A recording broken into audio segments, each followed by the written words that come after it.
Welcome to The Blast Zone, the podcast where we dig up the bombs that shook Hollywood and try to find out why they went up in flames. This week, if Hunting Man is the most dangerous game, then the second is releasing an $85 million 3-hour serial killer movie with no resolution. This is Zodiac.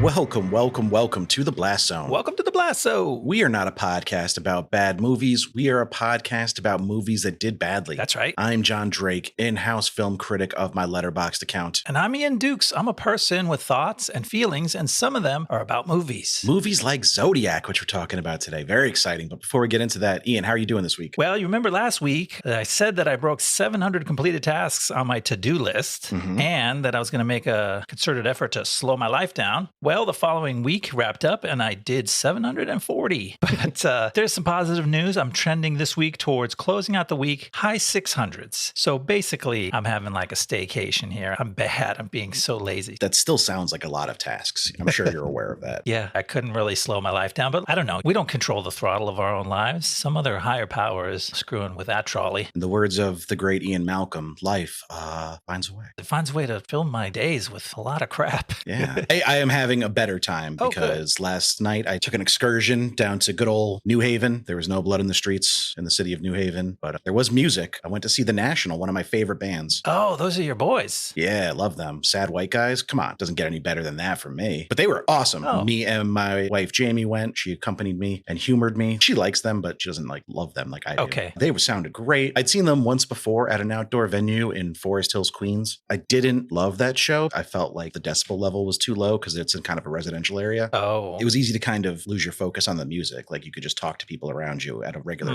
volume and have conversations. But here, this was an outdoor venue, but it was on the Yale Bowl campus, which is like their athletic grounds. So there's no one living there. So they were just rocking out. And the Beths opened. They were really good. That's a cool band, a little lesser known band to check out if you guys like indie rock. Cool. Yeah, it was a really fun time. And I'm going back there next month to see Death Cab for Cutie and the Postal Service at the same venue. So that'll be fun. Wow, you're having a really active music summer. This is impressive. I mean, Action Bronson was one of the first concerts I've been to since pre-COVID. So I'm trying to get it in where I can now. Yeah. I'm seeing Deathlock and Baby Metal in September. Might be seeing Deer Tick in November. All right. Have you heard of any of these bands? Deathlock sounds familiar. Yeah, they're from Metal. I was going to say, is that the band with the animator guy in it? Yes. Okay. That is like the Gorillas of heavy metal, I guess. Cool. But yeah, I threw out one little fact related to a name that I heard. I know nothing about these bands. It's cool, though. You know The National. I do, thanks to you. And you also knew that I went to see them because I sent you a video. I saw a little teaser clip. A little snippet of Blood Bows, Ohio. But good stuff. Enough about me. I'm rambling about The National because I love them. But we got to get to show and tell this week. So, Ian, what did you watch that you wanted to tell the listeners about? I reached back to restart a show that I had started previously when it was new, and I'd always meant to stick with it. I sometimes drop out of shows for unexplained reasons, but I went back and watched Patriot, which for people who don't know is an Amazon original from back in 2015 is when it launched. It is a contemporary spy/crime thriller that is also a dark comedy, and it's very dark and it is very funny. It's written and directed by a guy named Stephen Conrad, who's done a couple other films and shows which I haven't seen, but in this, I'm so impressed with his talent to craft these painfully uncomfortable situations and just make you squirm through them, like with a slightly different tone, but I'm squirming as hard to scenarios in this show as like Coen Brothers, Tarantino. There's people that really love to set up something fucked up and make you sweat through it. And I love that. He's really good at it, and it's a really fun show. Yeah, the show Patriot fucking rules. I love that show, especially season 1. I did watch season 2, but I think I was semi-distracted, so I don't remember a ton of it. I should go back and check it out again. But yeah, the first season of Patriot is just 5 out of 5 for me. I love that really whole cool show. Yeah, the cast is really cool. The star, Michael Dorman, is really good. He's a New Zealand actor. You wouldn't know because his American accent's very good. Whether he's talking or singing folk songs, as he does, which is unusual for a international spy. Not just folk songs. What are these songs about? They're actually especially about the stuff he's working on and the crimes he's committing. Yes. One of the great comedy bits is that this character is a super depressed spy, and he works out his feelings on stage by singing these songs with very literal lyrics, very humorously literal. It's a really good bit. He's gone on. He's in Apple's show For All Mankind, which I haven't seen, but people say great things about. And the co-star of the show is your Lost Boy, Terry O'Quinn, who's really good in this too. Not just him. We got Kurtwood Smith in a big role. Yeah, he's great. It's a really fun show and just a stacked cast. Yeah, Terry O'Quinn rules in it. Love seeing my lost peeps making waves outside of the island. Yeah. I wanted to go back to the lyrics real quick though, because what I love about them is they're so literal. They feel like they're like symbolic.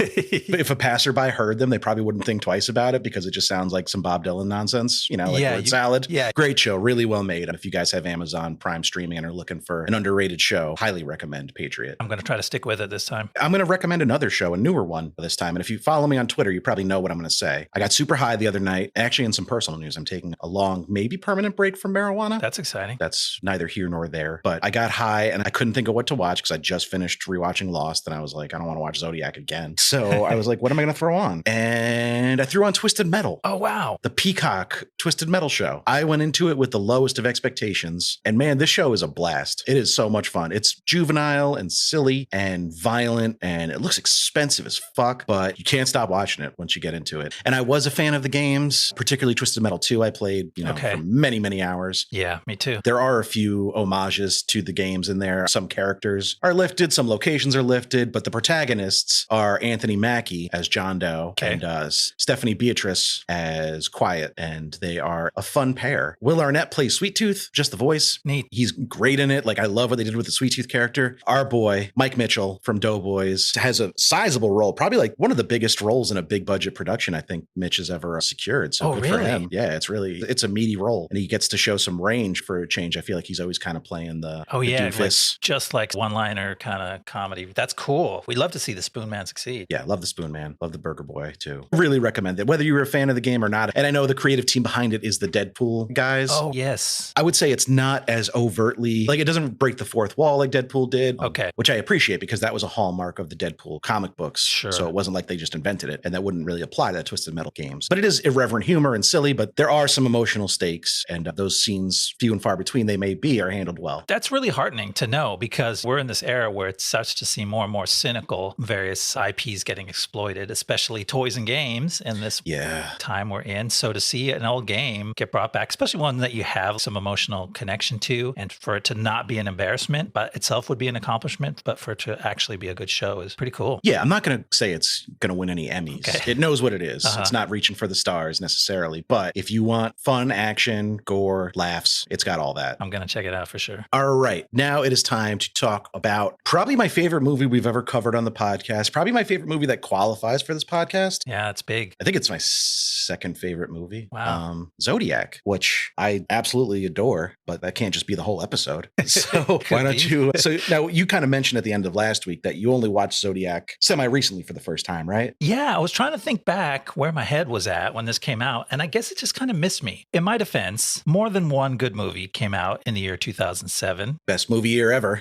People will recall. I did not fail to catch on to other movies like There Will Be Blood, No Country for Old Men, or even 300, which was, I remember, being a popular blockbuster that captured everybody's imagination. Kind of dicked this movie over too, actually. And so I was like not totally oblivious to those movies, but you could say the trail went cold with both Zodiac and Michael Clayton, and I did not follow up and identify those movies for almost 15 years until you set me straight on both of them. And Gone Baby Gone, if you haven't checked out yet, another 2007 classic. Oh, yes, I did that too.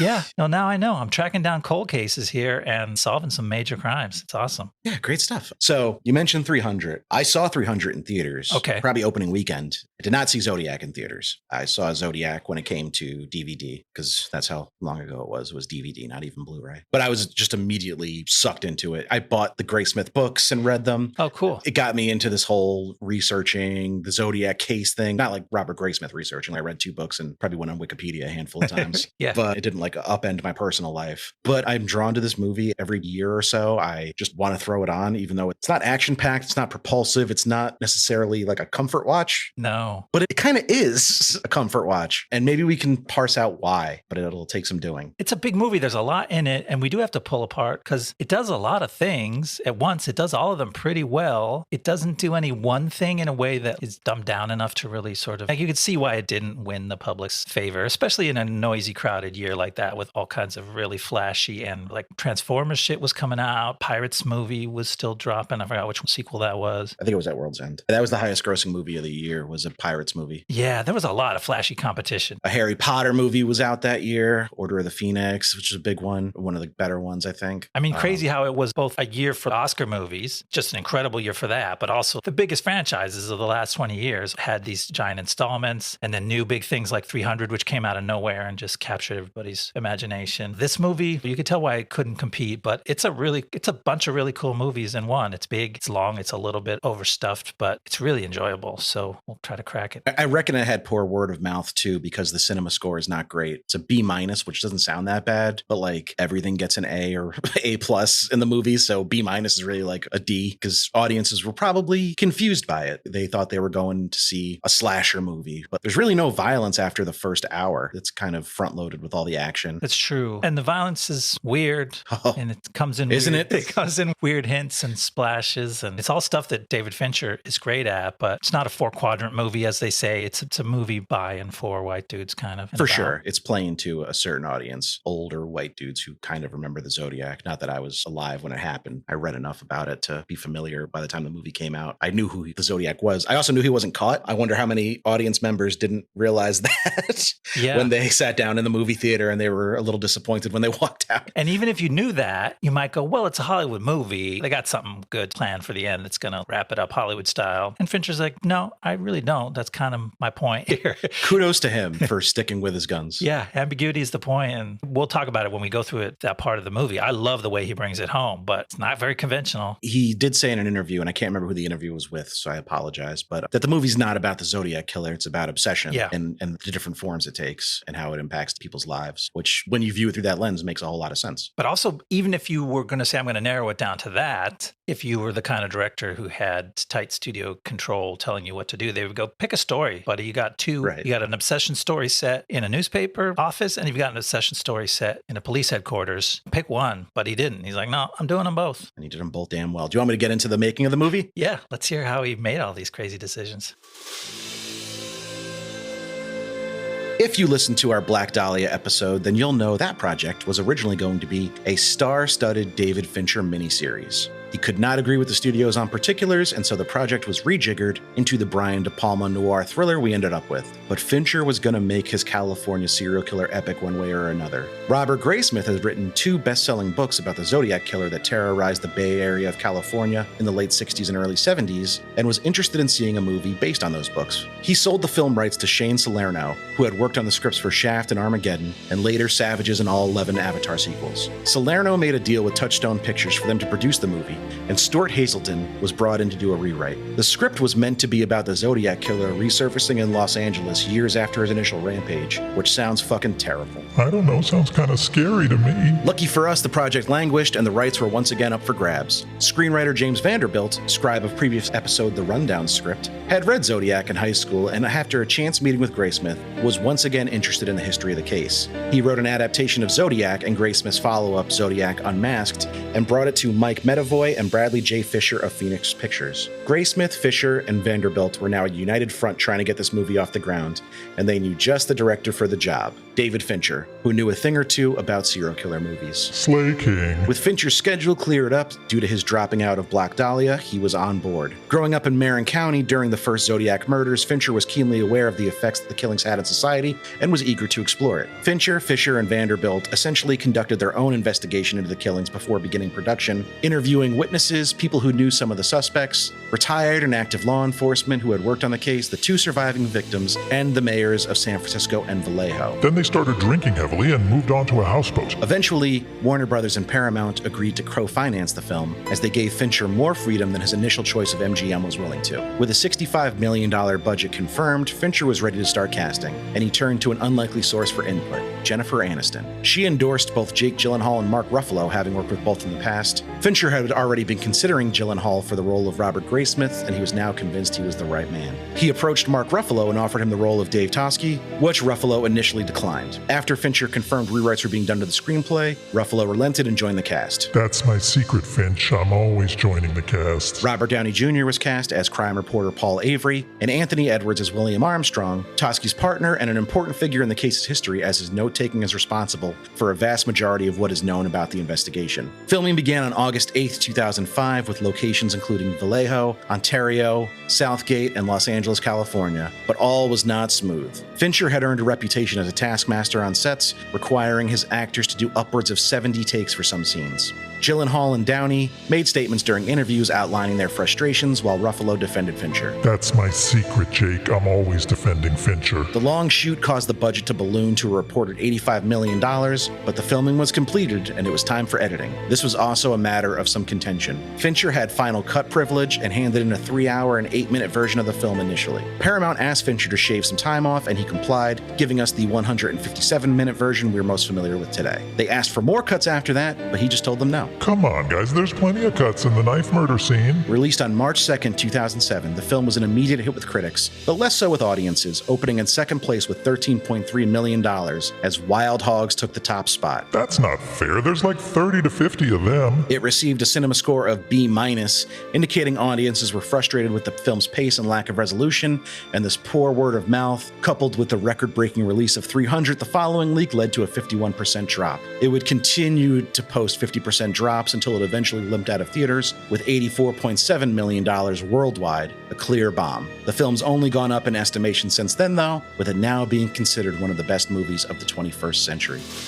It's real good, but it contains no wild hogs at all. I saw 0 hogs in general, unless you count the San Francisco PD. Oh, Hey-oh. Hey. The movie's not that wild. My note to myself, and something struck me when you were talking about Fincher, the way he approached it, which was to do his own research and investigation. God, it's such a loaded phrase to say he did his own research now. Sorry, yeah. Nothing crazy implied by that. But in one sense, he mirrored the journey of his lead characters. But my impression that I wrote down when I'm watching this movie, I'm like, this movie has this interesting tone to it that keeps you hooked. And to me, it was like a smart friend that you respect is telling you a cool real life story that they know a lot about. And you're just like, oh, wow, that's so fascinating. Go ahead, go keep going. And I'm like, oh, yeah, Fincher just became the expert on it. And he just wanted to like talk your ear off about this story. And I would let him. You Yeah. know, like it's an interesting case because of its contradictions and lack of resolution in some ways. But yeah, we're just watching smart people be good at their jobs for a lot of the movie. And we've often championed that in movies. We just enjoy watching competent people, but it just wasn't in the cards for them to come up with a viable suspect to take to trial. Yeah. It's a statement on obsession and also just a statement on the bureaucracy of the criminal justice system. Or I thought you were just going to say life. Life is just frustrating and nothing turns out the way you want it to. Sure. Yeah, we can go that route. Yeah.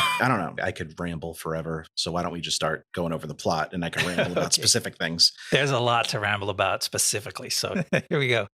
Starting in 1968, a mysterious man begins a series of random murders in Northern California. The man starts sending cryptic handwritten messages to the San Francisco Chronicle, calling himself Zodiac, taking credit for the murders, and making various threats and demands. A Chronicle writer named Paul Avery, played by Robert Downey Jr., and a cartoonist named Robert Graysmith, played by Jake Gyllenhaal, each take a keen interest in following the case, and the two form a bond while trying to help crack it. The Zodiac kills again, this time in SFPD jurisdiction, and the cops taking on the case are Inspector Dave Toschi, played by Mark Ruffalo, and his partner Bill Armstrong, played by Anthony Edwards. They coordinate a very complicated investigation along with their counterparts in Vallejo and Napa, where the other murders took place. Months pass, and Zodiac continues to send threatening letters, terrorizing the citizens of San Francisco. Then someone claiming to be Zodiac calls into a TV talk show to speak with celebrity lawyer Melvin Belli. But still, the identity of the killer remains a mystery. That's quite a bit of action in that first segment. People are probably like, what are you talking about? There's not a lot of action in this movie. That's all of it,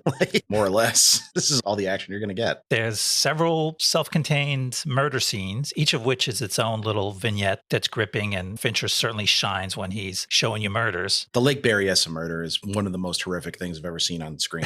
It's really rough. I remember the first time watching it, I immediately reached out to you and was like, dude, that was fucked up. There's no score. There's no sound at all except like the murder, which is weird and uncommon. It's daytime. Yeah. It's like in a pretty meadow by a lake, and the most horrible shit is going down. It's a and beautiful park. You Like, can't stop it. Yeah. but you brought this up. There's even some humor in that scene. This movie movie is sneaky funny. Yeah, that's one of my main points that I'll probably try to keep coming back to if I remember, is that when you first see it, all this shit is like too much. It's horrific. And of course, because in real life it is horrific, but Fincher is sneaking a lot of slyly funny and darkly funny beats into this stuff that you can't take them in the first time. I rewatched it this week. That was my second time. And then I did a second watch just before taping. And I was laughing a lot. I'm like, oh shit, this movie has a lot of jokes in it that aren't really funny, but they can really make you laugh once you're okay with taking them in. Yeah, even the first murder with Darlene and Mike Mageau.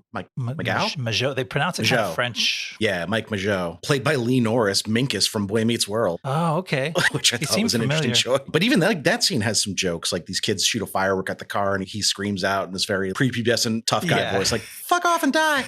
The girl jokes with him. That's super humanizing, which makes it even darker when they get slaughtered. Or he survives it, but... He's like a teenage twerp getting picked up by this pretty attractive married lady. What does she see in him? When she says she's married, because does she have braces or is that the moonlight glinting off her teeth? I think she has braces because I asked myself the same question. And if we both noticed that, then it's got to be something, right?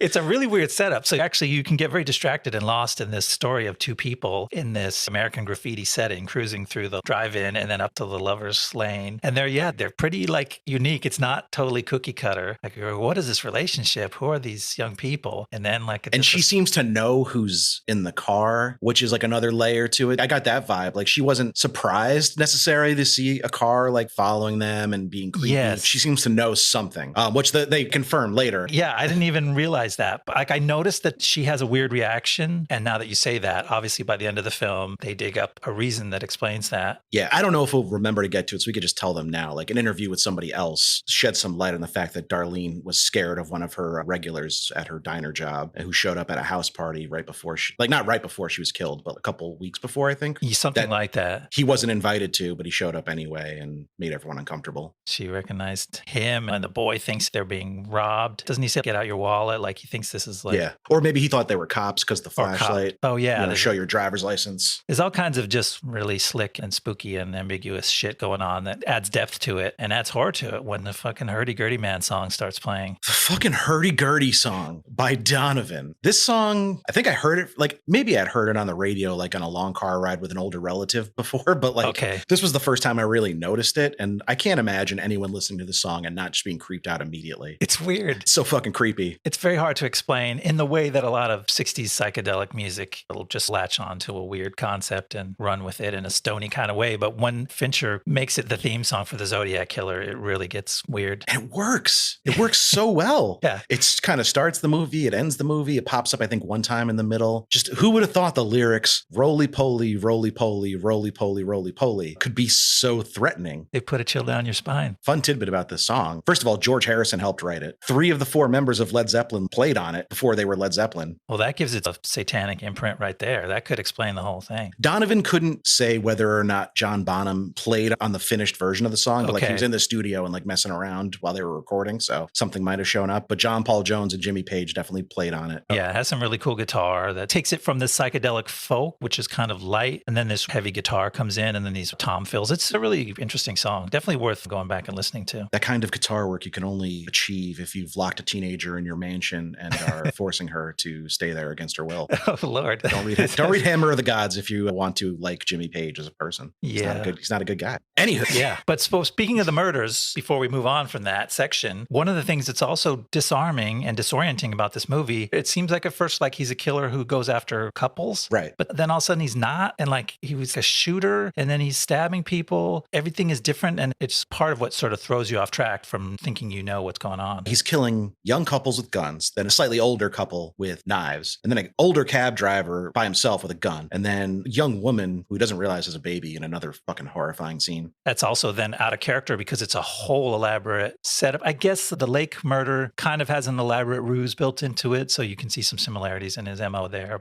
And it's never shown, but it is talked about that there was a murder. The Riverside murder had a similar MO about like helping them with their car, but then the car breaks down a few miles down the road. Okay, so that makes sense. But yeah, so this guy doesn't really have a ritual or an MO like a lot of other serial killers do. He's kind of making it up as it goes along, or it's different people. Yeah, or even if that's the normal thing for serial killers, we're used to Hollywood turning it into, oh yeah, every serial killer has a signature move and he leaves a playing card at every crime scene. You know, like it's got to be really symbolic. And this victim was given the Stone Cold Stunner. We know who this was. was.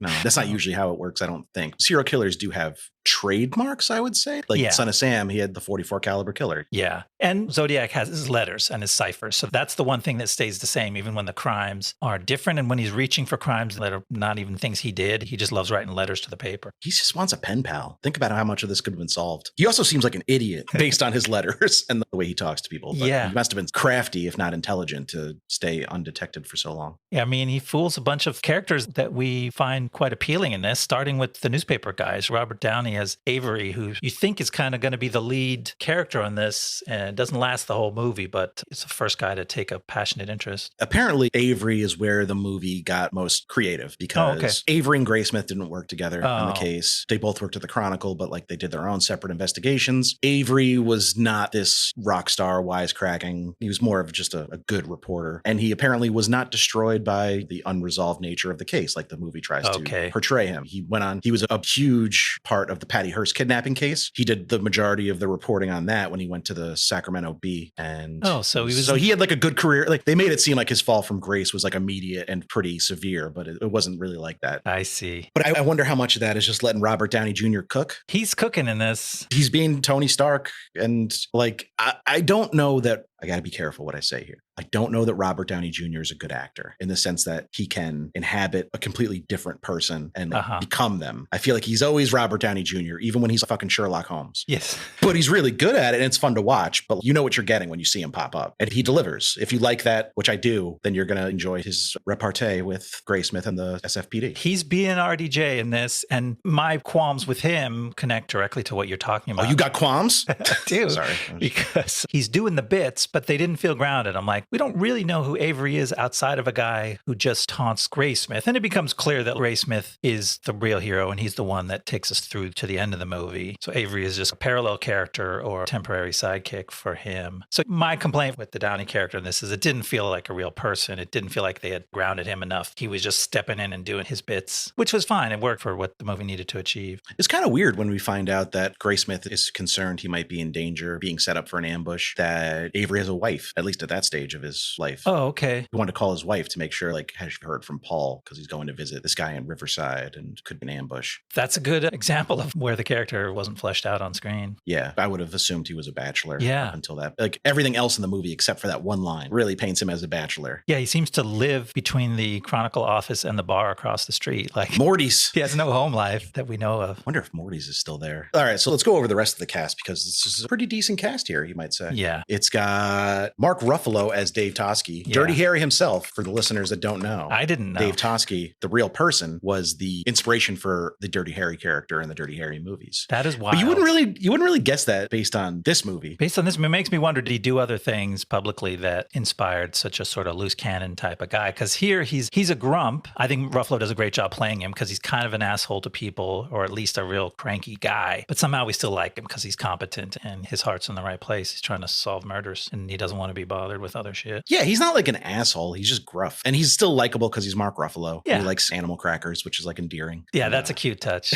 BLTs. And him and Anthony Edwards have a really good chemistry. Like you do get the sense that they worked together for years by now. It's a good partner thing, and it's a good hot and cold balance between the two characters. Anthony Edwards, Detective Armstrong. It's a great role for him. He just plays. They're called inspectors in the SFPD. Oh, sorry. Inspector Armstrong. Inspector Armstrong is a cool character, and Edwards brings just the right kind of warmth and genuineness to make him a great partner for Toschi. Fincher said he tried to cast like the best person he could think of for Armstrong because he was like, he needs to be kind of the anchor while everyone else is spinning out of control. You know, he needs to be level-headed. Yeah, the kind of guy that you could imagine buying some lobsters and liberating them by throwing them off the Santa Monica Pier. Or going to a 24-hour gym and just recruiting a striking-looking helicopter pilot at 4:30 a.m. Yeah, all these kind of things are just like, that's Anthony Edwards. That's him to a T. I hope somebody listened to our last episode and knows what the hell we're talking about. Listen to our Miracle Mile episode. I think it's a good one, but it's not a movie many people have heard of. It's a little bit of a sleeper. Go back and check that one out. I don't know how much we need to really focus on Gyllenhaal here. Was there anything you wanted to say about him? He may be also undercharacterized in the beginning. He gets a lot of screen time at the end and he gets super crazed, and that's when it's fun. At the beginning, we get a lot of characters saying, oh, that's the office weirdo. What a weirdo. And I felt like, oh, I didn't really see that on screen, but okay, he's the cartoonist, so he's the oddball in an office full of newspapermen. These are all all older reporters and editors. He's this young cartoonist who doesn't drink or smoke or go out with the rest of the... So in the 60s and 70s, that might have been enough to just make you the outcast. Yeah. That's my take on it. Because you're right. Like, he seems maybe like a little introverted, shy, maybe a little awkward. Yeah. But not like people keep calling him touched. I was like, I wouldn't go that far. He's not really off in La La Land. He might be distracted, but he earns it later on. Like, his character gets to really fill out in the end. And talking about the newspaper setting, that's one of the fun things about this movie is that it's a workplace drama. And you get a really good feeling for what the dynamics of this newspaper in the late 60s, early 70s feels like. And it feels real. And it's fun just to see that part of it. It's a workplace drama and a period piece because people are working at a newspaper.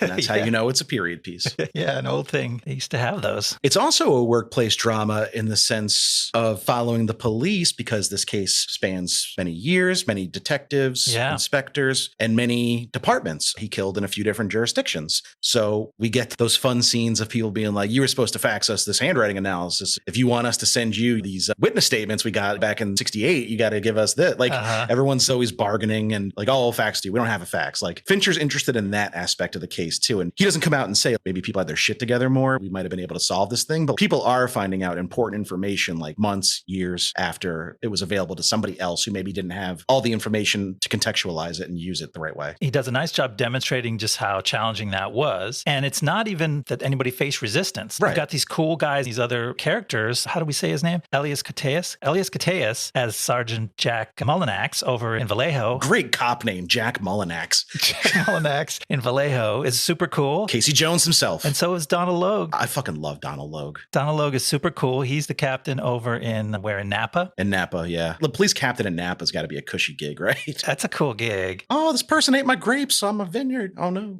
So it's not the stereotypical cops fighting over jurisdiction and being dicks. Right. They're not antagonizing each other. Yeah, they're not. No, they're all no nonsense and they're all like appealing cop characters. So it makes it fun. Again, it's workplace drama. Guys just doing a hard job and trying to do it well. There's none of like, fuck you, it's our case. Everyone wants to help each other, but it's the limitations of the technology at the time, I think, more than anything. There wasn't computerized records or databases, which would have made it a lot easier. Yeah, there's a whole cool phone sequence with Anthony Edwards getting frustrated, going back and forth to them. And they're like, well, I don't have a fax machine. Okay, I'm going to mail it to you. It's another comic part of the movie that when you're involved in it, it feels like frustration over the case. And then you watch it at the end and you're like, oh, this is actually pretty funny, this whole shit show. But part of me wonders if like, you get the vibe that Fincher respects and admires these cops. So is he showing this to let them off the hook a little bit? Like, it's not necessarily their fault this case wasn't solved, you know? It's a good question. We're definitely more sensitive to propaganda today than when this movie came out even. Right. And you have to ask, are these guys lionized or let off the hook a little too easy? Because in the end, the movie is about Graysmith bringing together some information that all these hardworking guys couldn't synthesize on their own. But even that is shown to be not enough and kind of doesn't matter anyway. So I'm not sure what the takeaway is. And important to note that that's not the only case these cops had to work. Toschi makes that point to him that 200 people have been killed since the Zodiac's last letter. Yeah. And they need to be investigated too. Whereas Graysmith not only quits his job to write a book about the Zodiac, which is more or less just a cover to keep investigating it on his own time. That's all he does. He doesn't spend time with his family. He doesn't work a job. He doesn't like take care of himself. So it's a little easier to piece it together when you have a singular focus. Yeah. Was there anything else in this section you wanted to go over, or should I move on to the middle? Let's see what happens next. All right. After writing several articles about the Zodiac, Paul Avery receives a threatening letter directly from the killer. Avery then chases a lead connecting the Zodiac to an earlier murder in Riverside, California, but this mostly just pisses off Toschi and the Northern California cops who don't appreciate the meddling. But the attention from Avery's coverage leads to Toschi's most promising lead yet. He and his fellow detectives interview a man named Arthur Leigh Allen, played by John Carroll Lynch, who seems to have an uncanny number of attributes matching the killer. The cops convince a judge to issue a search warrant for Allen's home, but the episode ends in a frustrating collapse for the police, as Allen's fingerprints and handwriting are to match for their samples, and they have to give up on Allen as a dead end. So, I would like to start off by talking about Chloe Sevigny as Melanie. Yes. She's like a nice grounding presence in this movie. There are not a lot of women in this movie. June Diane Raphael plays Toschi's wife, and a complete waste of her talents because she hardly gets any lines. I barely saw her. I wonder if it was a bigger part that was cut because it feels like a waste to cast her. It does. I think most people know her for comedy, but she's a good dramatic actor as well. So I was bummed we didn't get to see more of her, but that's neither here nor there. Also, I have a crush on her. Oh, okay. Honest. But so Melanie's by far the most prominent female character in this movie. And yes, she still kind of just exists in the background after this initial meeting. I like her. I like her performance. Her character does take some agency, stand up for herself, let her husband know that he's going off the rails. He shouldn't be fucking around. Leaves, takes the kids eventually. Probably for fear of their safety. They keep getting calls in the middle of the night for months and months. Yeah, it's horrifying. I don't blame her. It's not an overreaction. But no, he deserved to be left at that moment. She is kind of squishy. Like she starts out where it's like he shows up for this first date. Somebody set them up. He shows up late. He's completely distracted, unable to connect to her or even have a decent conversation. And yet somehow she's like attracted to him. I'm like, I would have walked out on this dude. It's an interesting thing. You're working on this serial killer case. He might have hyped himself up a little more by saying, I'm working with Paul Avery on this, but like, I'm just the guy in the office at this point. But to your point, she's like, what's good here? He's like, I don't know, the pasta. I'm like, you're at an Italian restaurant, you dickhead. Like, pick a shape at least. The tagliatelle is phenomenal. I don't like just the pasta. Give me a break. Yeah. But yeah, he's freaking out when she brings up that Avery might be heading for an ambush. And that's where he goes to call his home and they get the food to go. I did like her line about, is this a sleazy play to get me to go back to your apartment on the first date? Those are the moments where she shines, where she's like a little snarky and not as mousy as she initially seems. I agree. But we mostly just have to infer their relationship. And pretty much the next time we see her, they're married and she's living with him. A lot of time skips in this movie. You have to be willing to go along with that. And there are time skips that are not that meaningful. Like the point of them is that kind of nothing happened and everybody's more frustrated than the last time you saw them. So that's kind of like the only satisfaction is just nothing happened, but it's 3 years later. Everyone looks a little more disheveled, a little more frustrated. The Transamerica building is there now. Yes, it builds itself in the middle of one scene to show the passage of time in a nice shot, very attractive. Pretty expensive CGI shot, apparently, but that was due to the studio wanting shorter runtime. He was like, I got to show the passage of time somehow. Oh, okay. He had a couple montages replace some connective scenes because they were shorter and required less from the actors. I see. It's some good visual storytelling because it does ground you in that era. You go, oh, wow, San Francisco, this was a while ago because I associate it with the Transamerica building and like this is when it was going up. That's an interesting little factoid to drop on us. Yeah, I've only been to San Francisco once, but I looked at the Transamerica building when I was there and it was cool. Yeah. Wish I went to Morty's for a drink, but no kidding. Didn't know it existed. But let's talk about John Carroll Lynch and this Arthur Leigh Allen interview because, man, what, like maybe the centerpiece of the movie. Yeah. And he's so good at playing simple, pathetic men. Yes. And I don't mean that in a backhanded way. I know him primarily from Fargo, where he played Marge's husband, who's presented as kind, but kind of dim. Okay, yeah. I guess that's always influenced how I picture him. But here, he still does seem kind of simple and maybe a little pathetic, but he's probably the Zodiac killer as far as the movie's concerned. And he just keeps shoveling shit on himself in this interview, like completely unprovoked. It's amazing. It really is where the movie comes alive for me. And that's where I was like, in the first act, you get those murders and you're like, holy shit, this is a movie of some really creepy serial killing. And then in the second act, you get this huge payoff. It's like, I think we just met the killer. And I was so engrossed because, yeah, he drops all these clues. They know a bunch of things about him already that make it really suspicious. He drops more of them in this interview. And they're so engrossing and so like exciting when you're scared of this killer, when you're in that mode watching the movie, that I didn't realize how funny this scene is. Yeah. And then the last time I watched the scene, I was cracking up. And actually, Toschi is almost cracking up. You can see that Ruffalo is playing him as trying to suppress a laugh because his suspect is just dishing all the dirt on himself, volunteering it. It's amazing. My neighbor saw me when I came home from the lake that day, but I forgot to tell the other cop that. And also my neighbor died. So what the fuck are you bringing it up for?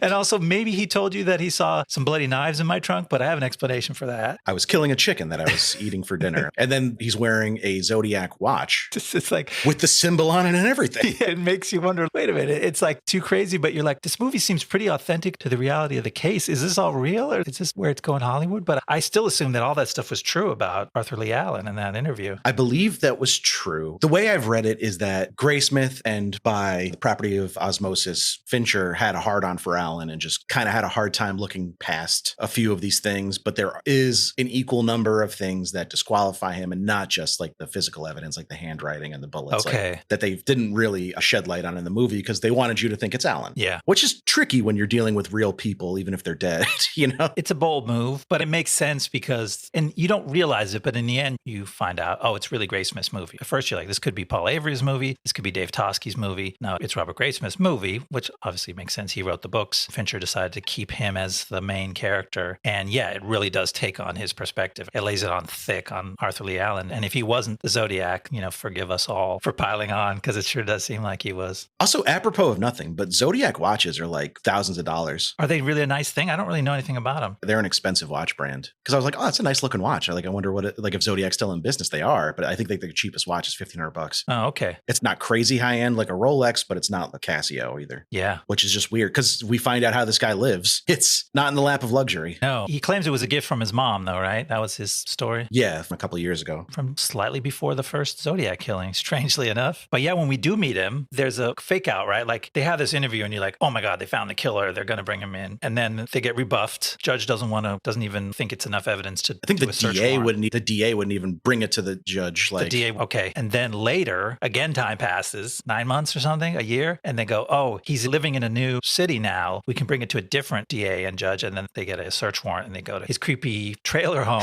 which creepy is does not begin to cover it. shades of Seven here because we're going into a weird ass place. The fucking squirrels. I hated that so much because they're so skittish. And I mean, they're naturally skittish animals. It's like a defense mechanism, but like one of them's in a cage being skittish, which I hate because it's just bouncing around. And then there's several that are free running around. There's a bunch of dead ones in the freezer, apparently. Yeah, it gets weirder and weirder. But that opening image when the cops are coming in, they knock, no one answers. They come in and it's shot from the opposite side, close to the squirrel cage with the detectives coming through the door in the background. And the squirrel is doing this really weird, unnatural thing. It's hanging upside down in a V shape from the ceiling of this little wire cage. And it's just such a sinister looking thing. I'm like, did they coach that squirrel to do that? Was that good luck? Or did Fincher do 177 takes until he got that shot? I don't know how coachable squirrels are. So That's my question. I have a hard time believing that you could convince a squirrel to do anything. But it's perfect. Yeah. It makes such a sinister shot, and to have it be like an animal actor at the core of it, it's real creepy. Like by the time they go through that apartment, the freaky dildo and lube on the floor, there's guns in the cabinet. There's just no ends of weird shit and just the general state of things. I'm like gloves that are the same size and make as the ones found at the cab. There's a couple blue windbreakers, which the Zodiac had been right. wearing. So there's evidence and also just like unsettling shit everywhere.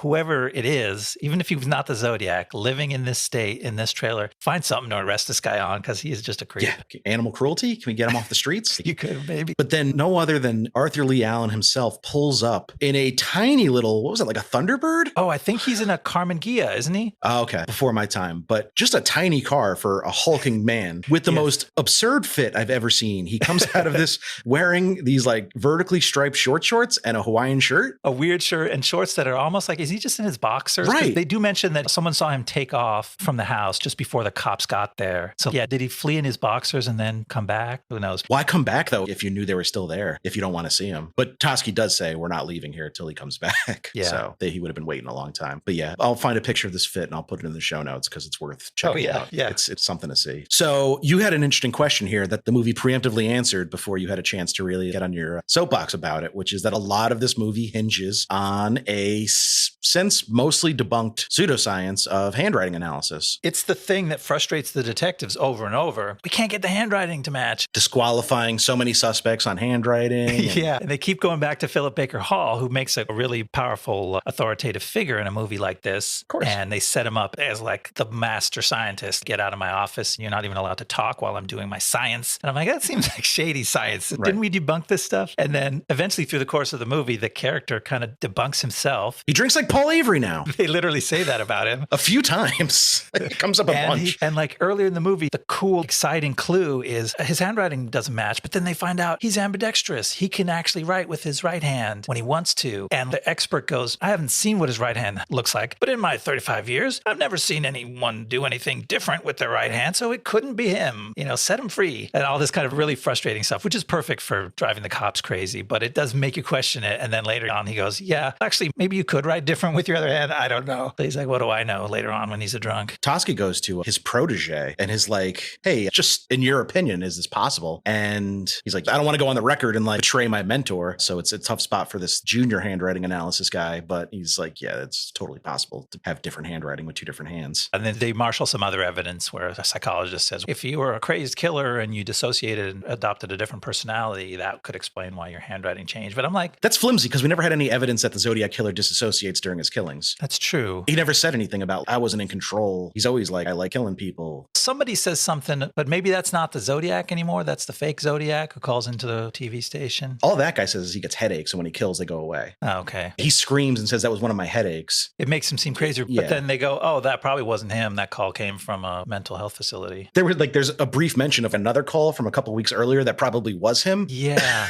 Melvin Belli is such a fucking dickhead in this movie. I love Brian Cox's performance. Yes. He's self-aggrandizing. I'm trying to think of who else like James Lipton would have been a good choice to play him too, because he's got that kind of I am the king of my industry. It kind of makes you want to see a Melvin Belli movie, like a biopic. I don't know if that's been done. I don't think so, but I'm curious about him now. I would watch it. Probably not Brian Cox anymore. He's a little long in the tooth. Yeah, the guy had a long career. I did a quick scan through his wiki. He's really a groundbreaking attorney in terms of not just defending criminal defendants, noteworthy ones, but also pioneering things in consumer protection. He really was a really interesting, like a major figure in American law. And I did want to touch on the Dirty Harry screening just because we both had the same thought at first. Like, how are all Toski's coworkers and friends and family at this screening of Dirty Harry? There's a very brief shot of the marquee that says SFPD special screening. Like you mentioned before, he was the inspiration and he knew it at the time. And they show a little clip of Dirty Harry in the movie that sort of reveals the fact that the plot of that movie is based on the Zodiac. There's a Zodiac-esque killer called Scorpio, I guess. And so I'm like, okay, I get it that these guys would be like, okay, we got to go see the movie because we're in it. But I'm like, all of a sudden, all the main characters in the movie are in this screening. Right. And there's a real explanation. But Toski walks out. You could tell he's not really enraptured with his portrayal. And who's waiting for him there but Robert Graysmith? And that's their first meeting. Oh, is it? Okay. The end of Act 2 is the first time they've ever met. They had briefly interacted in the editorial meetings. Oh, yes. He was in when the cops would pop up. Yeah. But they never talked to each other. And this is where Graysmith introduces them to. At the end of Act 2, which is insane because like their relationship is really the linchpin of the final third. Yeah, this movie takes its time. I guess we can get into the ending now, huh? All right, let's try to bring this case home. All right. 4 years pass. It's 1975 now, and Avery has left San Francisco a ruined shell of his former self. Inspector Armstrong transfers away from homicide, and his partner Toski is resigned to the fact that the case will never be solved. Only Robert Graysmith continues his relentless pursuit to gather info for his upcoming book on the Zodiac and perhaps to solve the case. But Graysmith's obsession takes its toll on his life as well. He loses his job at the Chronicle, and repeated ominous phone calls to Graysmith's house result in his wife moving out on him and taking the kids. But Graysmith badgers the various cops into letting him access the old case files, and he eventually digs up enough new information to impress Toski, arguing that Arthur Leigh Allen really might be the killer. In the years that follow, Graysmith engineers a brief wordless encounter with Allen at the hardware store where Allen works. Later still, in 1991, the survivor of one of the Zodiac's original 1969 attacks picks Allen out of a photo lineup. But as the movie closes, we learn that Allen died in 1992 of a heart attack before police could question him again, and the murders were never solved. So unsatisfying. That's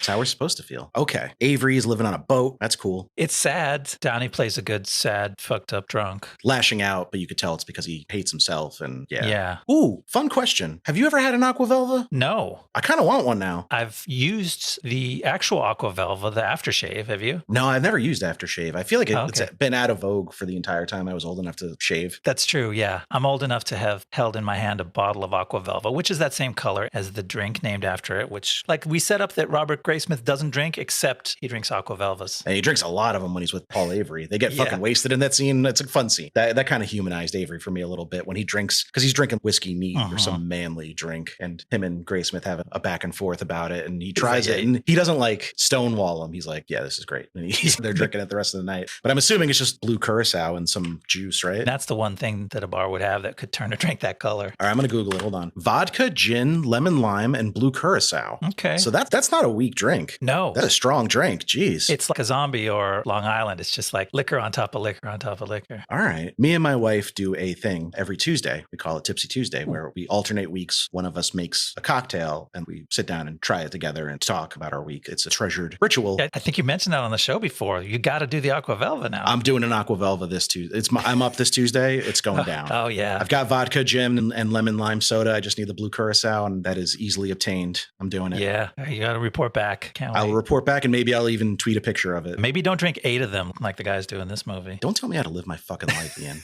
No, so this third act is where you really start to feel like you're slamming your head against the wall, because there's just more leads that go nowhere, and there's talk of this other suspect, Rick Marshall, which leads Graysmith to chase down Bob Vaughn, a movie theater owner. Yes. The Marshall character supposedly worked as a projectionist at that theater while committing some of the murders. But then there's a bit where they get their hands on a movie poster that Rick Marshall had apparently done the typography for. Bring it to Sherwood. Yeah. And he says, this is the closest I've ever seen. Get more of his samples because you might be onto something here. But then we get Bob Vaughn, who's like, oh, I wrote the posters for my movies. And you can just feel it click in Graysmith's brain. And we should note that Bob Vaughn, played by Charles Fleischer, one of the most warm, friendly looking dudes you could ever meet. And he seems warm and friendly when they first meet. He's like, no, come to my house. We don't have to go out in the rain. It's right up here. You could follow me. But then he just turns on the menace in that moment. And Graysmith starts hearing footsteps upstairs. It's a really scary scene. There's also some revelation about basements that I can't quite place. There's not a lot of basements in California, but the killer definitely had a basement. So there's a lot of things now pointing to Bob Vaughn. But like Graysmith doesn't realize that until he's in a basement with Bob Vaughn that he's facing one of the key suspects. He makes that revelation. That's my handwriting on the posters. And he's like, oh shit. Okay, I should go now. He's like, no, we should go down in the basement. Let me find out what the actual dates that the movie in question played. And he's like, really doesn't want to go down to the basement. And then Vaughn just terrifies the shit out of him. And you can't tell if he's doing it on purpose because it's acted so well. Fleischer is so awesome in this role. And he has these lines that, again, are so fucking scary. It plays as straight horror movie stuff. There's that line about not many people have basements in California. And he says, I do. And then he proceeds down the stairs. And then he ends the scene or almost ends the scene. Graysmith's like, thank you. And he's like, you're welcome. And he turns out the light on him in the basement. And you're like, this dude's about to get fucking killed. He certainly thought he was going to. Yeah. Graysmith is losing it. He runs for the door, but we'd already seen that Vaughn had locked the deadbolt when they came in, kind of innocuously. You didn't notice it. And he's trying to get out the front door. And then he's behind him. It's like pure horror the first time. And the second time, it's pure comedy. I was laughing my ass off. It's like slapstick almost. Yeah. It's so cool how it works both ways. I got to give Fincher credit for really artful filmmaking there. You have to assume if Vaughn wanted to hurt him or kill him, he had ample opportunity. Like he's just fucking with him at this point. But Charles Fleischer, for those listeners who are unfamiliar, the voice of Roger Rabbit himself. You never know. You would never know based on this character. But man, this scene fucking rules. And like I've seen this scene called out as one of the scariest scenes in movies ever, and nothing happened. Like, there's no violence. There's not even an attempt at violence. Like no, it's just ominous. It's wonderful. It really is. To me, the two highlights in the movie are those two suspects. One of them, John Carroll Lynch, in the interview, absolute heart, soul of the movie. And then this scene at the end or towards the end, you start to wonder, wait a minute, maybe the guy, Bob Vaughn, in real life wasn't even being that ominous? Because it's kind of meant to illustrate that Graysmith is losing his mind, right? He's too obsessed about this case and he's freaking out over shit that doesn't even make sense all the time. Hearing footsteps upstairs when we're fairly certain by the end of this sequence that there's nobody upstairs, like he's just imagining things. But the camera tilts up and it shows the floorboard, warping as if someone's stepping on it from above, doesn't it? It does. That's one of the best shots. That's so chilling. I read it as like that's in his head, but it could be literal. Could be big old John Carroll Lynch up there. That's true. Maybe we'll get to it when we talk about how it ends. My theory is that there were multiple guys and that's why they could never match everything. There was no one Zodiac killer responsible for all the murders that they were trying to group together. Yeah, I mean, they established he would take credit for murders he didn't commit. So it only stands to reason that he'd be writing letters for murders that he didn't himself commit. And they were just attributed them to him because he got some of the details right. There's quite a few people out there that are with you on that. I don't know if I'm one of them yet. I haven't formulated a true theory. It's funny how many years have gone by and everything that's happened. And still the case is trying to ruin us. Like it ruined all these people in the course of the movie. Next week's episode is Zodiac Part 2, where we're just going to go over our research. It's just us freaking out. We're now a true crime podcast. We're only investigating one case. But yeah, it's clearly shattered Graysmith. Even after Graysmith drops in on Avery and goes, oh, dude, your life is a shambles. Let me see if I can do that to myself. Why don't you write a book about the Zodiac? And Avery says, go fuck yourself. And he says, I'll write a book about the Zodiac. And, let me try that on. Ruins his life. You could even see it like he goes to confront this woman, Linda Del Buono, played by Clea Duvall, who was a friend. Was she a friend of Darlene's? Yes. Or sister of Darlene? Darlene's sister. Yeah. She was related to Darlene somehow. She's like, yeah, there was this guy that showed up at one of the parties. This is where we get that anecdote that I wasn't sure if we'd have time to relay, but clearly we do. But I bring it up because she's like, I can't remember the guy's name. He's like, Rick. And she's like, no, it wasn't Rick. And he gets like unhinged. He's like mad at her. He's like, fucking say it's Rick. And she's like, it wasn't Rick. It's Rick. Say it. And she's like, fuck you. It's not Rick. And then she goes, it's Leigh. And you're like, Yeah. oh shit. Yeah, another killer moment. She throws that at him as he's leaving in frustration, and that's what turns him back around onto Leigh. And Fincher casting Clea Duvall like in this one scene role, like he's getting, and he does it again. He gets Jimmy Simpson to play the grown-up Mike Mageau, who's been missing. Once he got out of the hospital, he kind of split because he didn't want to talk to anyone about the case anymore, didn't want to look at suspect photos anymore. But Graysmith shows him a lineup and he picks Allen out, no problem. He seems very certain that it's Arthur Leigh Allen. I guess that's the last scene of the movie, but it's not triumphant because we all can feel, we've felt how much time has passed, how many times they were thwarted when they thought they had him. And so we kind of know that despite the fact that this is a really powerful piece of evidence of a survivor, the eyewitness, the only guy who saw the face of the Zodiac is now saying he's sure it's this guy, but it's no victory for us. We can't celebrate that. It's hollow. Graysmith gets what he was after, you know? Yes, like, he does. There is a scene in the middle of this movie where he's starting to get a little too obsessed and Melanie is starting to gently nudge him into letting go a little bit before she fully just leaves him. She says, what do you want out of this? And he says, I want to look him in the eyes for 30 seconds and know it's him, and I'll be satisfied with that. I think he's full of shit. I don't think he was satisfied with that meeting. But he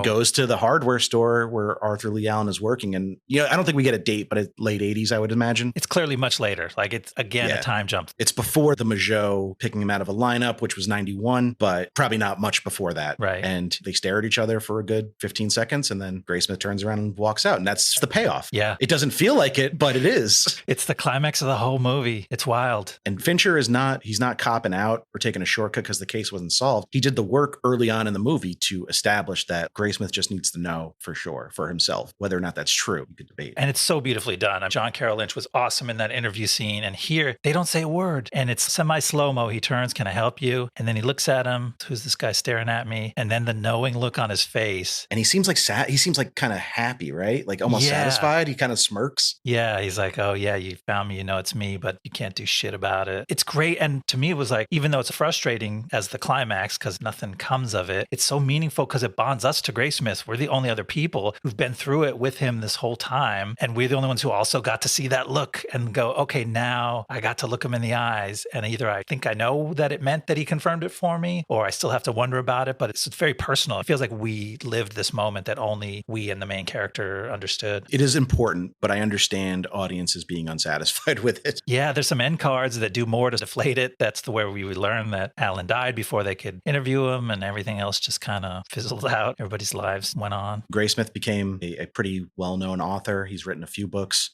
He's written some non-Zodiac books too. It's not, but I will say I kind of wish he'd been able to recruit Paul Avery to write the Zodiac books because he is, as far as writers go, he's definitely a cartoonist, not the best prose, but he's certainly capable of laying out facts, but there's just not a lot of flair. I wondered about that because it's kind of like he makes a seamless transition from being a cartoonist to selling books to publishers and becoming a best-selling author. I wonder if he was really that talented, but you're saying maybe not. He's got clear strengths as a researcher, an interviewer. He's got strengths, but sitting down and compiling it all in an entertaining way, I would say the first Zodiac book especially is pretty poorly written. Oh, really? Interesting. Check it out. It's interesting. It's got great information in it, but it's not the best as far as the actual writing goes. But that's the movie, Zodiac. That's where we have to leave it. It's where we got to leave it, but it's not where we have to leave the people involved. No. We can catch up with them, see what they're doing. Yeah, what did they do after this? So this came out in 2007, like we mentioned. This was Fincher's first movie since Panic Room, which came out in 2002 and was a pretty sizable hit box office wise, but one of his more coolly received critically, I would say. I like Panic Room, but it's definitely, there's not a lot of there. You know, it's one of his more straightforward movies. I remember the premise and I can't even tell now if I ever watched it. It's got Jodie Foster, Kristen Stewart in one of her earliest roles playing her daughter, Jared Leto in one of his better performances, I would say, because he's playing a dipshit who thinks he's smart. That sounds like good casting. It's in his wheelhouse for sure. Forrest Whitaker. It's a really well cast movie. Oh, and Dwight Yoakam, I almost forgot. Our boy. Oh, yeah. Love Dwight Yoakam. It's kind of straightforward, but worth checking out if you like Fincher's filmmaking style. Okay. So Zodiac was his biggest budget for any movie to date until the next year when he released The Curious Case of Benjamin Button. Do you remember how expensive this movie was? No. I remember it capturing a lot of attention. It's cost damn near $200 million. Oh, wow. And it doubled its budget, but just barely. Okay. So might have broken even, maybe, but probably not. And then he'd followed up with The Social Network, which is probably the movie I feel like he's going to end up being remembered for. Yeah. It's the one I feel like comes up the most. I could be biased because I listen to a lot of Ringer podcasts and those people all fucking love this movie more than I do. I was going to say, yeah, if you get your movie stuff from the Ringerverse, you're going to think The Social Network is the most important movie of the last 50 years. Yeah, which I obviously do not think that. I like The Social Network. It's a very well-made movie with a great score. Good score to write to. But I got to watch it again. I only saw it the one time. I was like, that was cool, but I didn't have any strong feelings about it. It's the thing. I don't really care about any of those people, you know? Yeah. Even less so now that we've learned what a weird lizard person like Zuckerberg really is. It's much harder to care. I'm actually interested to take it in from my current perspective. It doesn't do him any favors, to be clear. Like, he's presented as a giant asshole the entire time. Yeah. So it's good. And then he did The Girl with the Dragon Tattoo in 2011. That also did pretty well. So now he's on kind of a hot streak, making money, getting good reviews. Gone Girl, another smash hit in 2014. Saw that one in theaters, enjoyed it quite a bit. I've been meaning to revisit it, but have not yet. And 2020's Mank was his most recent movie. And I would say a bit of a miss. I wanted to like it. I bombed out of it. I couldn't hang with that movie. Same. Maybe one day I'll get in the mood. I don't think a lot of people vibed with it because I remember this being kind of a news story. Might have read it on like Vulture or the AV Club, where it was like a week after it debuted, you could barely find it on Netflix unless you typed in Mank, like into the search bar, you know? Oh, yes. I remember that story. The way they're always trying to push their big movies on you. Like, they put them in every category you can imagine, make up new categories just to put Mank in there at the top. Yeah. But they gave up on it really fast, which makes me think it was not doing numbers. What could it be doing to aggressively making people cancel their memberships or something? I don't think it was that kind of movie. It seemed pretty slight and like just like Hollywood ain't it grand, and sure, I guess. Yeah, that could be the criticism of it, that it's too much up its own old Hollywood ass. And it certainly was. But I guess there's no sour grapes because he's got The Killer premiering on Netflix in November. Oh, He's back to his roots, making killer movies. he loves of killing. What's The Killer about? Do we know yet? Is there a synopsis out there? Let me see if I could find it real quick. I wonder. Because, geez, his Wikipedia is long. Ooh, it's based on a French graphic novel of the same name. Promising. Michael Fassbender is starring, our girl Tilda. Oh, good cast. And guess who wrote it? This is interesting. Andrew Kevin Walker, the screenwriter of Seven himself. Oh, It's their first time, and also the writer of Windfall, which we both watched and pretty much enjoyed. I remember the Jason Segel, Jesse Plemons. oh yeah, that little three-hander. Yes, I did like that. Even though it was a little bit labored, that was fun. And yeah, reuniting the seven guys, that's got to attract some attention. I hope they do something fun. How can this movie be bad? I don't know.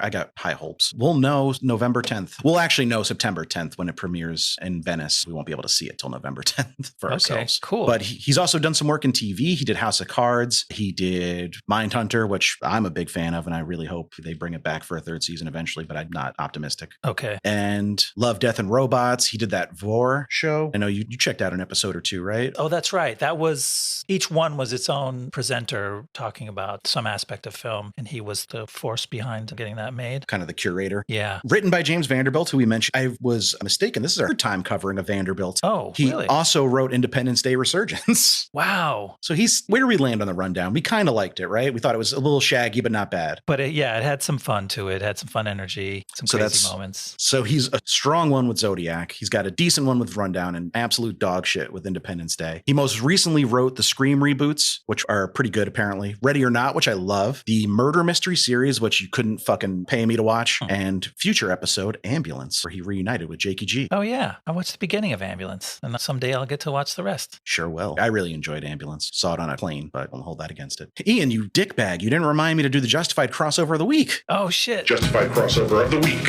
I fucked up. You fucked up. No. So James Legros, or Legros, I think he might be Creole, pronounce it in the French way if you must. He was Wade Messer on Justified, who was in a handful of episodes, but is pretty beloved because he has a unique way of talking and is kind of a dimwit, but he's lovable. Oh. And he was Officer George Bewart in this. And he is the guy who, when Graysmith is bothering the Vallejo PD to look at their files, he's the cop in uniform standing by the desk who asks, who asks Sergeant Jack Malinux. Yeah. He's like, who's that? He goes, he's going to solve the Zodiac killer. And he goes, oh, good for him. Yes. And for the longest time, I thought that was Clint Howard, but it was not. It's an iconic moment. You're like, wait a minute, because they do a close up on this actor and he just has a funny look on his face and he delivers this funny line. And you're like, that was a big line for a guy that we've never seen before or again. And he's great in Justified, but he's been working. Like, he's got stuff going on. He's busy. I looked up his IMDb because there's like a feature IMDb has where you can put in two things and it'll tell you any actors or a crew that crossed over. So I was like, James Legros, I don't recognize that name. I wonder if he was just like a one-off on on Justified and maybe he's not worth, like sometimes I do find people, but I don't bring him up because it's like, small. oh, he was, too small. He was a stuntman in one movie, but he was an actor on Justified, like stuff like that. I try to keep it above board. But no, James LaGrosse was a big deal and he's been in quite a few things. He was in that new show, The Mosquito Coast, which I wanted to check out with Justin Theroux. Oh yeah, I'm curious about that one. Also, Karina Logue, Donald Logue's sister, pops up as just a woman in Zodiac and also had a role on Justified. Okay. It pains me to this day we never got to see Donald Logue in Justified because Terriers and Justified are two of my most beloved shows ever. That's right. You love to bring Terriers back around. Yeah. Now, let me ask a little question we may or may not be able to solve in real time. Officer George Bawart from Vallejo, I wondered why they set him up there. Could he be the officer who meets Majot in the airport for the photo lineup at the very last scene of the movie? Oh, could be. 10 years later. Oh, like he is. That's him. Because he's a detective now. He's wearing a suit. Yes. You get the vibe that maybe Donald Logue's character retired. So he took over, or not Donald Logue's character, Elias Koteas. Yeah, that's him. He gets a callback. I solved the mystery. Look at me. Look at you. Good job, Ian. So it makes more sense that they didn't just set him up for nothing. They go, 10 years later, he's a detective. He's got like a real froggy voice on Justified, which I love. It's quite good. So let's talk a little bit about Jakey G. Is this somehow the first Gyllenhaal movie we've covered? Maybe. It's got to be. I can't think of another. He was in a bit of a slump when this movie came out. He had done Jarhead, which flopped, Zodiac, Rendition, which flopped, Brothers, which flopped and was terrible, and Prince of Persia, which lost money despite being the highest grossing video game adaptation of all time until Warcraft. Okay. Love and Other Drugs and Source Code snapped him out of his commercial slump. And then he entered his star period where he was a grown-up, terrifying leading man with stuff like End of Watch, Prisoners, even though he's more of a supporting character in Prisoners, Enemy, and Nightcrawler. He did all those between 2012 and 2014. Okay. I love all of those movies deeply. And then he would do Nocturnal Animals in 2016, which I'm not a fan of, but it's well made. Life, Okja, Stronger in 2017, and The Sisters Brothers in 2018, which I think I brought for show and tell pretty recently and really enjoyed. Oh, yeah. His 2019 saw him enter the MCU as Mysterio in Spider-Man Far From Home. He made a cameo in No Way Home. I liked him as Mysterio. Yeah, he was really good in that. Yeah, I think a lot of people didn't though, but I was like, that's a fun, cool character. I was surprised that they cast him as Mysterio only because it meant he couldn't play a more recurring character in the MCU. He seems like the kind of guy they'd want to lock down for 5 movies, but maybe he said, I'll do one, and that's all you're going to get. So you might as well cast me as. But his Mysterio being like a tech bro who sucks was kind of a good way to go. Like he plays Snark very well. I really enjoyed him in that movie. Totally. And then he did Velvet Buzzsaw, which sucks hot dick. Okay. I don't know how that movie happened because it was the Nightcrawler team, the other Gilroy, not Tony, Dan Gilroy and Jake G. Okay. He made The Guilty in 2021, which is that movie where he's like a police dispatcher trying to solve a crime without leaving his desk. It was an Antoine Fuqua movie. It was pretty good. And he made Ambulance, and now he's filming Roadhouse. He's going to be Dalton. Wow. Okay. Interesting choice for that, right? I mean, we know he can get jacked. We've seen him do it before, so that's not the problem. But he's just, I don't know, he strikes me as a wholesome guy most of the time. Although not like Prisoners, Ambulance. He's starting to play more villain. Prisoners, he plays a good guy, but he's clearly kind of fucked up. He got pretty unhinged by the end of this movie, so it's true. He can show some range. Let's talk about Bark Ruffalo. Oh, sorry, that's my dog's name.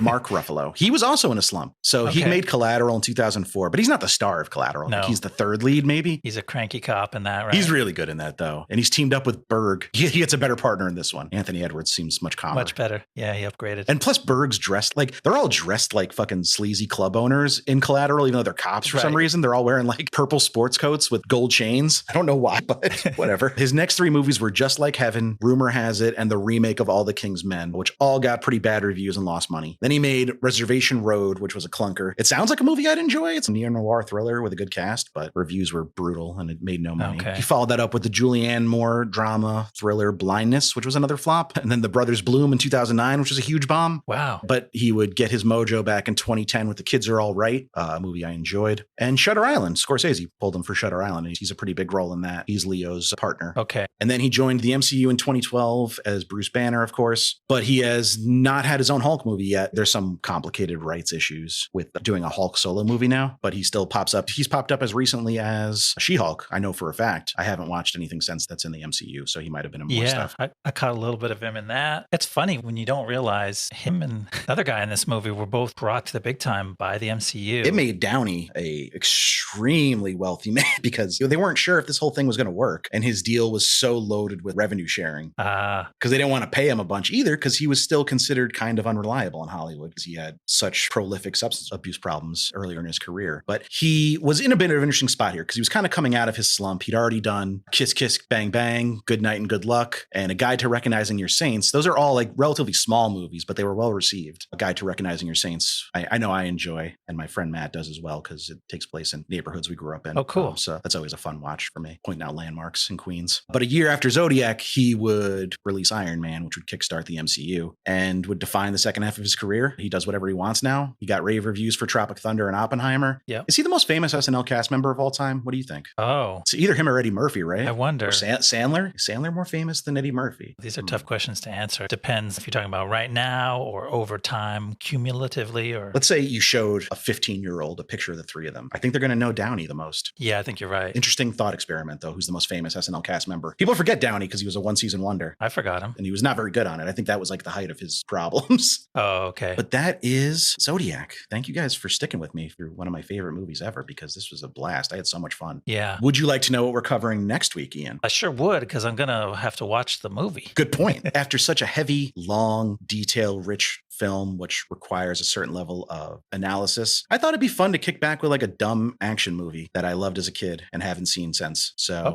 we're bringing it back to 2002, covering Reign of Fire, the Christian Bale, Matthew McConaughey dragon action thriller. Bale and McConaughey, what a pair. And McConaughey's fucking unhinged in this movie. I remember thinking like Isabella Scirocco was the most beautiful woman I'd ever seen in this movie when I was like 14 when this movie came out. So it'll be fun to revisit that and see how I feel now. I'm looking forward to watching it for the first time. This movie's dumb as shit, but entertaining as all hell. So it's got that going for it. I wonder how the CGI holds up. Time will tell. Yeah. Thank you guys so much for listening. Please remember to rate, review, subscribe to the pod. We appreciate it. You can email us, blastzonepod@gmail.com. We've had some solid emails rolling in. Love to hear from you. Yeah, really enjoy receiving them. You can follow us on Twitter still. We're not calling it X. Never will. I refuse. No. At BlastZonePod. Maybe we'll start popping up on some other social media networks in the near future if we need to. Might dip our toe. The future is looking bleak on Twitter. It's interesting times for social media. Thank you guys so much for listening, and we'll see you next time in the Blast Zone. See you next time in the Blast Zone. The Blast Zone.